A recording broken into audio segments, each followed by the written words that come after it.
उत्तर प्रदेश की एक महिला की तेज धार हथियार से गला रेतकर हत्या कर दी गई। उसका शव रेलवे लाइन के पास आसौदा के खेतों में पाया गया। मृतका महिला के प्रेमी द्वारा वारदात को अंजाम दिए जाने की बात सामने आई है। परिजनों के बयान पर उसी के खिलाफ आसौदा थाने में हत्या का केस दर्ज हुआ है। दरअसल शनिवार की सुबह जब लोग टहलने के लिए निकले तो किसी की नजर खेतों में पड़े शव पर गई। सूचना पाकर आसौदा चौकी से पुलिस मौके पर पहुंची और जांच शुरू की। तेज धार हथियार से गर्दन रेती गई थी। इसके बाद पुलिस ने आसपास गांव में पूछताछ की और इस तरह से मृतका की पहचान करीब 22 वर्षीय शिवानी के रूप में हुई। मूल रूप से उत्तर प्रदेश के हरदोई जिले की रहने वाली थी। जानकारी के अनुसार करीब 5 साल पहले शिवानी की शादी हरदोई जिले के निवासी विमलेश के साथ हुई थी। मनमुटाव बढ़ा तो वह पति का घर छोड़कर अपने मायके में आ गई।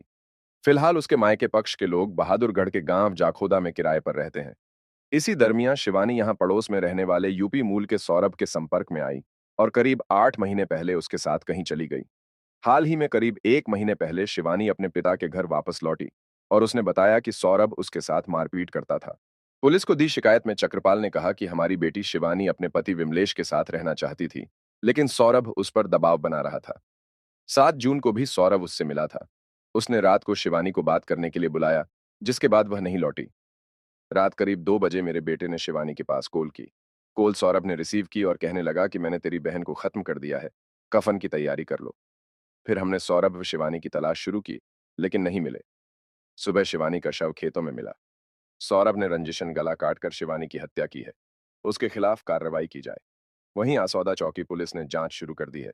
अब कुछ नहीं हुआ। इसका पापा बात करने लगा था शिवानी से, बोला कि हम देखो दारू वारू सब छोड़ दिए, आराम से अपना परिवार रखेंगे, हम तुम्हारे पास आएंगे। तो शिवानी कह रही थी कोई बात नहीं, आ जाओ, यहीं आराम से कमाओ आके। तो वो 20 तारीख के बाद बोल रहा था कि हम आऊँगा। और इसको सौरभ को पता मतलब चला, ये कह रहा था सौरभ कि ना तो तुम शिवानी विमलेश के पास तुम रहोगे और न जब हमारे पास नहीं रहोगे तो अगल अगल तीनों लोग दर भटको, लेकिन कोई तीर ना रहो। और इसीलिए हमका हो सकता है रात में पता नहीं कैसे उठा के ले गया कि मुंह में कपड़ा बांध के 2-3 जन लेके गए। सर मैं सो रही थी, सब लोग जान नहीं पाया कितने खन कैसे क्या हुआ। जब ये 2-2:30 बजे बच्चा रात को जागा, मम्मी मम्मी किया तो मेरी आँख खुली कि बच्चा ये रो रहा क्यों। हमने कहा शिवानी शिवानी, तो शिवानी बोली नहीं। चप्पल अप्पल सब वहीं पे पड़ी थी, कुछ नहीं यहाँ से लेके गई। कब सूचना मिली आपको? क्या हुआ? 2-2:30 बजे रात को। क्या हुआ? शिवानी वाला नंबर, तो शिवानी वाला नंबर मतलब फ़ोन हमारा शिवानी का ये सौरभ के पास हो। जब ये शिवानी मिली नहीं रूम पे तो ये फ़ोन लगाया शिवानी के पास।